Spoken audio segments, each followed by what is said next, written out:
Bonjour. Comme promis, nous sommes au deuxième jour de notre séminaire. Nous avons commencé hier, mercredi. Nous sommes jeudi et vendredi également. Nous serons en train de partager la parole de Dieu. Samedi, ça sera un moment de repos et dimanche, c'est la grande célébration. Aujourd'hui, c'est un épisode plein d'émotions, mais en même temps plein d'explications, plein de grâces prophétiques en même temps. Je vais donner lecture du chapitre 26e du livre de l'évangile selon Matthieu. Je vais faire une lecture kangourou, je vais prendre quelques étapes, mais j'aimerais nous mettre dans le bain avant de commencer. C'est qu'aujourd'hui, il y a des événements qui se passent. Le premier, c'est qu'une femme répand de l'huile sur Jésus et l'indignation des disciples. Et puis c'est la Sainte Seine, et puis c'est la trahison et l'arrestation. Et puis, Jésus commence à répondre aux questions de ce bourreau, de ceux qui l'ont arrêté. Et j'aimerais, dans chacun de ces morceaux, dans chacun de ces aspects du texte, tirer quelques enseignements, quelques leçons qui peuvent nous aider par rapport à notre foi en tant que chrétien. Mais j'aimerais que nous puissions d'abord prier avant que nous puissions partager la parole. Seigneur, merci pour ton amour. Et merci de oindre, Éternel, ces instants et de les marquer du sceau de ton esprit afin que la parole qui sort de nous soit ta parole et non la parole d'un homme. Nous voulons t'écouter, Seigneur. Nous voulons comprendre, oh Dieu, combien tu as payé pour notre rachat. La rédemption a coûté le sang du Fils de Dieu. Et nous voulons mesurer à juste titre, Seigneur, ce que tu as fait, ce que tu as senti, ce que tu as subi pour nous sauver, pour nous sauver, pour nous sauver. Ton nom soit béni. Et bénis tous ceux qui écoutent cette prédication, ces instants de partage de ta parole, au nom de Jésus. Amen. Voici la lecture que je donne. Matthieu chapitre 26e, depuis le premier. En principe, j'aurais lu tous les chapitres, mais nous allons sauter et prendre ce qui est important pour ces instants ici. Lorsque Jésus eut achevé tous ses discours, il dit à ses disciples, « Vous savez que la Pâque a lieu dans 2 jours, et que le Fils de l'homme sera livré pour être crucifié. Les principaux sacrificateurs et les anciens du peuple se réunirent dans la cour du souverain sacrificateur appelé Caïphe, et ils délibérèrent sur le moyen d'arrêter Jésus par ruse et de le faire mourir. » Nous allons au verset 6e. Comme Jésus était à Béthanie, dans la maison de Simon le lépreux, une femme s'approcha de lui, tenant un vase d'albâtre qui renfermait un parfum de grand prix. Et pendant qu'il était à table, elle répandit le parfum sur sa tête. Les disciples, voyant cela, s'indignèrent et dirent, « À quoi bon cette perte? On aurait pu vendre ce parfum très cher et en donner le prix aux pauvres. » Jésus, s'en étant aperçu, leur dit, « Pourquoi faites-vous de la peine à cette femme? Elle a fait une bonne action à mon égard, car vous avez toujours des pauvres avec vous, mais vous ne m'avez pas toujours. En répandant ce parfum sur mon corps, elle l'a fait pour ma sépulture. Je vous le dis en vérité, partout où cette bonne nouvelle sera prêchée dans le monde entier, on racontera aussi en mémoire de cette femme ce qu'elle a fait. » Alors l'un des 12, appelé Judas Iscariote, alla vers les principaux sacrificateurs et dit, « Que voulez-vous me donner et je vous le livrerai. » Et ils lui payèrent 30 pièces d'argent. Allons au verset 17e. Les premiers jours de Pâques s'enlevant, les disciples s'adressèrent à Jésus pour lui dire, où veux-tu que nous te préparions le repas de la Pâque? Il répondit, allez à la ville, chez un tel, et vous lui direz, le maître dit, mon temps est proche, je ferai chez toi la Pâque avec mes disciples.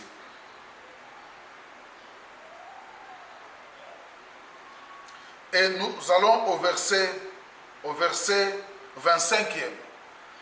Judas qui les livrait, prit la parole et dit, est-ce moi, Rabbi? Jésus lui répondit, tu l'as dit. Pendant qu'il mangeait, Jésus prit du pain et, après avoir rendu grâce, il le rompit et le donna aux disciples en disant, prenez, mangez, ceci est mon corps.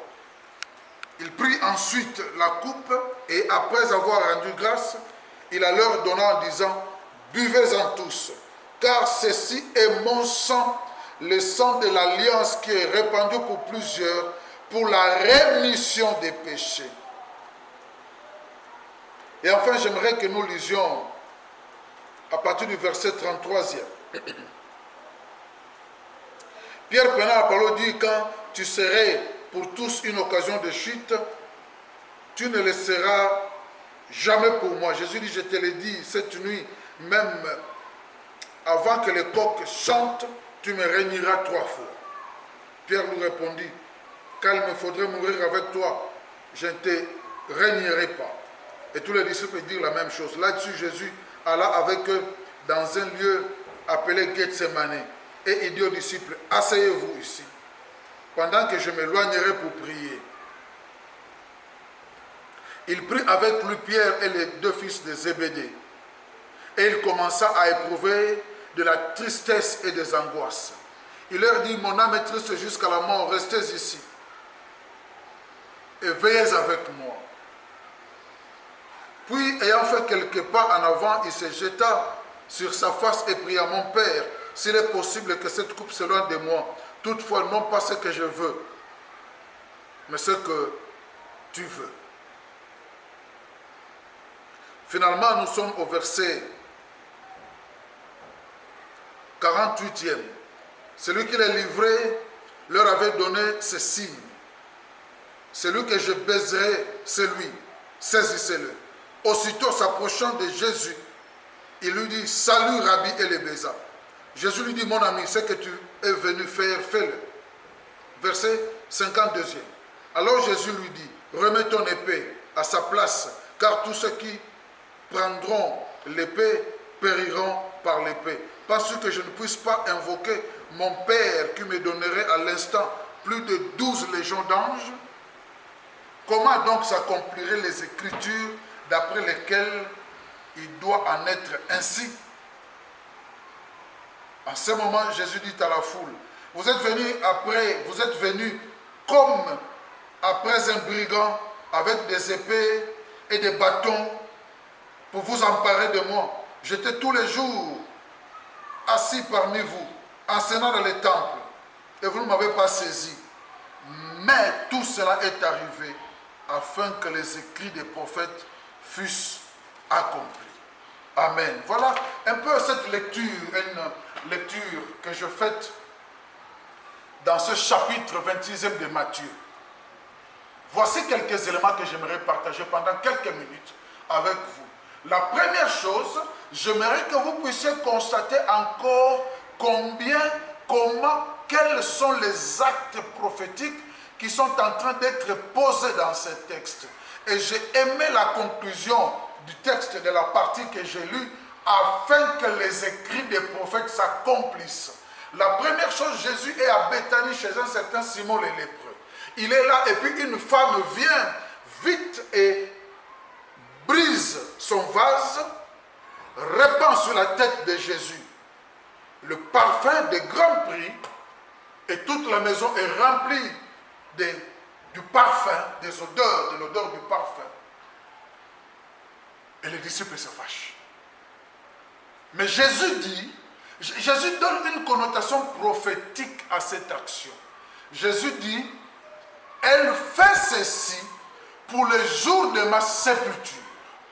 Elle a dépensé de son argent pour les jours de ma sépulture. Elle a fait quelque chose qui sera tel que partout où l'évangile sera enseigné, on parlera d'elle. Parce que l'évangile, la mort de Jésus est une partie de l'évangile. L'évangile de Jésus. Et en même temps, il est important de savoir qu'elle a participé à cette étape, mort de Jésus en avance, sans certainement savoir ce qu'elle faisait. Mais elle a posé un acte d'un élan du cœur. Elle a posé un acte avec tout son cœur, quelque chose de très cher. Il brise, il vient, elle répand plutôt sur Jésus elle-même le parfum. Et les disciples, au lieu de voir cet aspect prophétique, les disciples disent qu'il fallait donner cet argent, vendre du parfum et donner l'argent aux pauvres. Et Jésus dit, les pauvres, vous les avez, mais moi, vous ne m'avez pas toujours. J'aimerais poser ici et dire ceci. Nous devons savoir, et ceci est très important, qu'il peut nous arriver de poser des actes sur Jésus d'une manière innocente, mais des actes profondément prophétiques par notre matériel. Je peux acheter une parcelle pour une église. C'est un acte prophétique parce que je donne une adresse au corps de Christ. Je peux acheter des instruments pour l'église. C'est un acte prophétique parce que beaucoup de gens peuvent entendre l'évangile à partir de ces instruments que j'ai achetés. Et des gens seront en train d'être sauvés. J'aimerais insister qu'en contribuant, ma contribution matérielle joue un rôle fondamental dans l'évolution de l'évangile, de l'évangile. Cette femme n'est pas venue prier. Cette femme n'a même pas jeûné.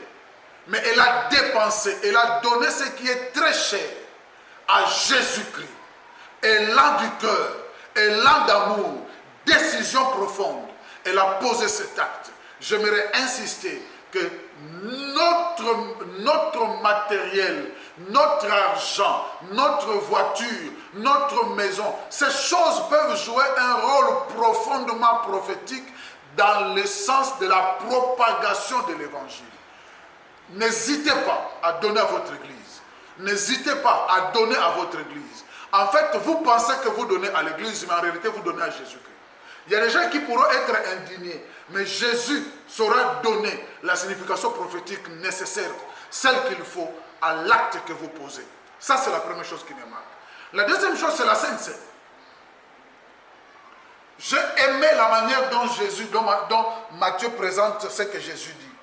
Il dit ceci au verset 29e, plutôt au verset 28e. Car ceci est mon sang, le sang de l'alliance, qui est répandu pour plusieurs pour la rémission des péchés. L'évangile. Il n'y a pas possibilité de prêcher l'évangile sans parler de la rémission des péchés. Ici, nous sommes je suis tenté de tout expliquer dans le contexte de l'évangile. Quand je parle de l'évangile, je parle de la bonne nouvelle. Ce que Jésus a fait pour nous, notre intérêt pour nous sortir de notre situation malheureuse dans laquelle nous étions avant que Christ ne vienne. Et avant qu'il ne répande de son sang. Il est important que nous comprenions que le sang du Fils de Dieu a coulé pour nos péchés.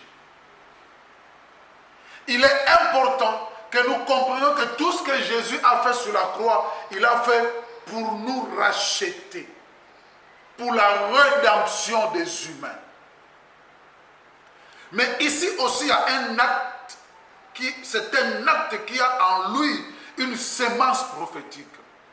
Il prend du pain pour montrer que je suis le pain. Et le pain, c'était la nourriture essentielle sur la table juive. Et Jésus dit, je suis le pain, mais je serai bientôt brisé pour vous. Il a rompu le pain et a donné. Le fait de rompre le pain est prophétique parce que ici, son corps sera brisé. son corps sera brisé. Son corps sera brisé. Et quand son corps est brisé, le sang va en sortir. Et le sang sort. Et il dit, le sang là, c'est le sang de la nouvelle ère. Nous sommes devant des étapes prophétiques. Mes frères, j'aimerais dire à chacun de vous qui m'écoutez, qui me suivez, que vous devez savoir que Jésus est mort pour vous. Jésus est mort à notre place. Jésus a pris sur lui l'iniquité de nous tous. Jésus est devenu comme l'apôtre Paul le dit, il est devenu sacrifice, victime propitiatoire pour que nous soyons en paix avec le Père. Et ici, il est en train d'accomplir toutes les prophéties qui ont parlé de ces choses. Je suis là au paroxysme de l'évangile. Je prêche le pardon des péchés pour vivre dans l'amour, dans l'intimité avec Dieu. Je veux dire à quelqu'un que les péchés ont été pardonnés sur la croix. Le sang de l'alliance a coulé. Nous sommes ici devant le sang de l'alliance qui n'est pas le sang de l'alliance de l'Ancien Testament. Mais nous sommes devant une alliance nouvelle inaugurée par et dans le sang du Fils de Dieu qui est Dieu lui-même. Le sang sans tache, sans péché, qui de loin est supérieur au sang des boucs et taureaux. Le sang a coulé pour nous pardonner. Notre pardon a pour soubassement le sang de Jésus-Christ répandu et qui a coulé sur la croix. Et Jésus dit, ceci est mon sang, buvez-les tous, parce qu'une nouvelle alliance, boire ce sang veut dire accepter d'entrer en alliance avec Jésus-Christ. Accepter que j'entre dans une alliance où les péchés ne sont pas couverts mais totalement effacés, totalement pardonnés. J'entre dans une alliance éternelle qui ne changera plus jamais. Une alliance qui n'est pas valable pour une année. Non, une alliance qui est valable pour l'éternité. C'est pourquoi même au verset 29e, Jésus dit, je vous le dis, je ne boirai plus désormais de ce fruit de la vigne jusqu'au jour où j'en boirai de nouveau avec vous dans le royaume de mon Père. C'est-à-dire, le problème du sang ici est un problème éternel. Jusque dans le royaume de Dieu, cette alliance restera valable. Oh mes frères, ici c'est mon cœur, c'est mon cœur. Je suis au cœur de l'évangile, je suis au cœur de la bonne nouvelle. Ce que Jésus a fait, il a répandu de son sang. Il a accepté que son corps soit brisé. C'est ce jour, ici il en parle. Il en parle lui-même prophétiquement. Mais dans quelques minutes, dans quelques heures, ce sera chose faite. J'aimerais lancer un défi à quelqu'un. Tu peux aujourd'hui croire que tes péchés sont pardonnés. J'aimerais te dire ça tout droit dans les yeux et te dire, frère, sœur, tu n'as plus besoin de te culpabiliser. Tu viens à Jésus, tu acceptes le pardon de tes péchés. Une des explications quand je prêche parlant de la repentance, je dis que accepter Christ veut dire inviter Jésus dans notre vie pour qu'il vienne pardonner nos péchés. Parce que, oh bien, oui, sûr, nous sommes tous pécheurs, mais des pécheurs non pardonnés et des pécheurs pardonnés. Si vous voulez aujourd'hui donner votre vie à Jésus, venez, recevez les effets du sang de Christ sur votre vie. Participez à l'alliance. Parce que la Bible dit clairement, Jésus dit clairement, au verset 28e, le sang de l'alliance qui est répandu pour plusieurs, écoutez, pour la rémission des péchés. Je veux que tu sois parmi les plusieurs dont les péchés seront remis. Dont les péchés seront remis. Alléluia. Décidez-vous de donner votre vie à Jésus. Décidez-vous de donner votre cœur à Jésus. Et vous serez mis au bénéfice du sang de Christ. De ce qui a été, le sang qui a été répandu sur la croix. La troisième chose, c'est la trahison. La trahison de Judas. Je ne sais pas comment Judas savait. C'est la question qui me dérange. Je ne sais pas comment Judas savait que les principaux sacrificateurs et toutes ces personnes semblables se réunissaient et cherchaient un moyen pour attraper Jésus. Parce qu'au verset 14e, on dit, alors que Jésus était en train de parler, ils étaient chez les lépreux, Simon le lépreux. Alors l'un des 12, appelé Judas Iscariote, alla vers les principaux sacrificateurs. Je ne sais pas comment il savait que ces gens se réunissaient. Il était en contact avec eux depuis longtemps peut-être. Et qu'il n'a jamais coupé les relations avec ces gens qui étaient des ennemis de son maître. Et que quelqu'un lui aurait soufflé à l'oreille qu'on cherche l'occasion, on cherche une occasion pour attraper Jésus. Et cette information a suffi pour rétablir profondément les liens entre lui et les ennemis de l'évangile. Il est dangereux ici. C'est là que je veux. Chaque fois que nous sommes en connexion intime avec les ennemis de l'évangile, nous finirons par trahir l'évangile. La Bible dit, ne vous trompez pas. Les mauvaises compagnies corrompent le bonheur. Combien de chrétiens n'ont-ils pas trahi l'évangile à cause de mauvaises compagnies? Il y en a qui aujourd'hui sont devenus occultistes des chrétiens qu'ils étaient. Ils sont devenus païens des chrétiens qu'ils étaient. À cause de ces intimités qu'ils ont établies entre eux et les ennemis de l'évangile. Comment Judas savait que les principaux sacrificateurs, les scribes et les gens semblables à eux étaient en train de se réunir avec la pensée de vouloir détruire la vie de Jésus, détruire Jésus, tuer Jésus à la croix? Comment il le savait? Comment il le savait? Faisons attention, frères et sœurs, dans nos relations avec les ennemis de l'évangile. Aujourd'hui, beaucoup de gens prêchent que Jésus n'est pas fils de Dieu. Beaucoup de gens prêchent que Jésus n'est pas Dieu. Beaucoup de gens prêchent qu'à part Jésus, l'évangile, le salut peut venir par une autre personne. Nous devons nous éloigner de ces gens. Sinon, demain, ça sera notre tour de vendre l'évangile. Combien de pasteurs que nous avons connus bons, corrects dans la doctrine, corrects dans le comportement.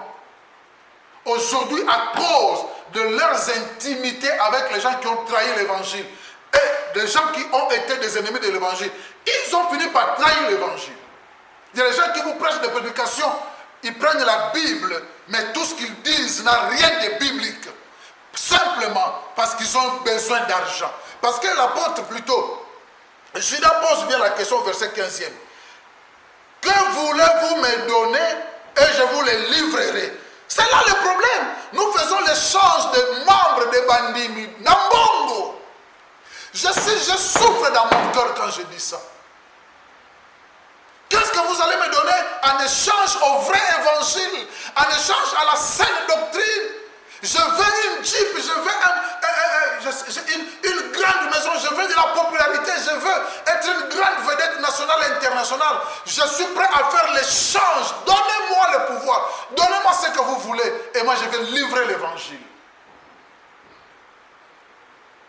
Et belé abatuba comment ben évangile, ben tracer évangile parce qu'ils ont été en contact avec les vrais et les pires ennemis de l'évangile. Pour faire des miracles, ils doivent coucher avec des filles dans le bureau avant de monter à la chair.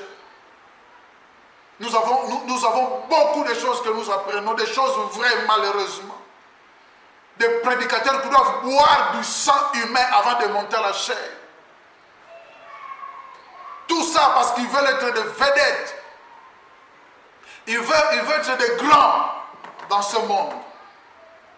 Alors qu'en réalité, nous n'avons rien à donner contre l'évangile. Jésus sera prêché. Oh, gloire au Seigneur. Ils vont continuer à trahir l'évangile. Il y en a qui vont rester intacts, indemnes, inchangés, imperturbables. Ils vont prêcher le vrai et l'unique évangile. Jésus. Vous acceptez Jésus, vous vivez dans la sainteté. C'est ça l'évangile. Tout le reste n'est pas évangile. Vous acceptez Jésus, vous vivez dans la sainteté, vous proclamez l'évangile. C'est fini. Le reste viendra. C'est des conséquences de notre intimité avec Dieu. Attention aux umutukate, kende na lola à pied, au lieu d'aller en enfer na jeep. Va au ciel à partir de Kingabwa, au lieu d'aller en enfer à partir de New York. Pour l'ingiba voyage. Va au ciel célibataire, au lieu d'aller au ciel après que vous soyez marié et père ou mère de beaucoup d'enfants. Vous allez en enfer pour ça. Parce que comme Simba, les choses du monde commencent. Il a besoin des choses. Qu'est-ce que vous allez me donner? C'est terrestre. Nous avons sacrifié l'évangile pour des besoins terrestres. Oh mon Dieu, aide-nous. Aide-nous. Aide-nous. Et enfin, j'aimerais parler rapidement de la prière. Et c'est là que je finis mon intervention. Jésus dit priez afin que vous ne tombiez pas en tentation. Important. Un chrétien qui ne prie pas sera balayé chaque fois que les tentations viendront. J'ai lu quelque part une phrase, je ne sais pas qui en est l'auteur. Il a dit, celui qui est à genoux dans sa chambre reste debout dehors. Lorsque les mauvais moments viennent, il est debout. Je parlais de 3 choses, rapidement. Je parlais essentiellement de nos dons qui ont une signification prophétique. Je parlais rapidement de la Sainte Seine, du sang de Jésus.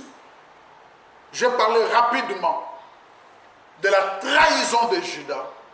Et j'ai juste en 2-3 mots, je parlais de la prière. Prions, prions. Quand vous en avez envie, priez. Quand vous n'en avez pas envie, priez. Quand il y a un problème, priez. Quand il n'y a pas un problème, priez. Quand il y a un problème, priez. Quand vous en... Priez, priez, priez. Et la Bible dit, Jésus lui-même dit, et vous ne tomberez pas en tentation. Nous serons toujours tentés et notre puissance, nous la puisons. Notre puissance pour rester avec le Seigneur dans la sanctification, nous la puisons quand nous prions. Que Dieu vous bénisse. J'ai lancé ce défi à quiconque n'a pas encore reçu Christ. Tu peux maintenant faire cette prière en toi-même. Tu dis, Seigneur, je te donne ma vie. Je veux que tu me mettes au bénéfice du sang qui a coulé sur la croix. Cette occasion de Pâques, je n'aimerais pas qu'elle passe comme ça. Aide-moi à tenir dans ma vie chrétienne que je commence aujourd'hui. Entre dans mon cœur, sois mon Seigneur, sois mon maître. Que Dieu vous bénisse au nom de Jésus. Amen. Que Dieu vous bénisse. Que Dieu vous bénisse. Maintenant, nous allons passer cet élément, ce documentaire. Nous allons le passer sur Jean-Jacques Makonda. Entrez sur YouTube. Jean-Jacques Makonda, vous verrez ça. Mais nous aurons ça aussi sur Facebook et le lien sera placé et vous verrez ça. Demain, ce sera le 3e jour de notre séminaire. Ne manquez pas de participer. Que Dieu vous bénisse. Au nom de Jésus. Amen.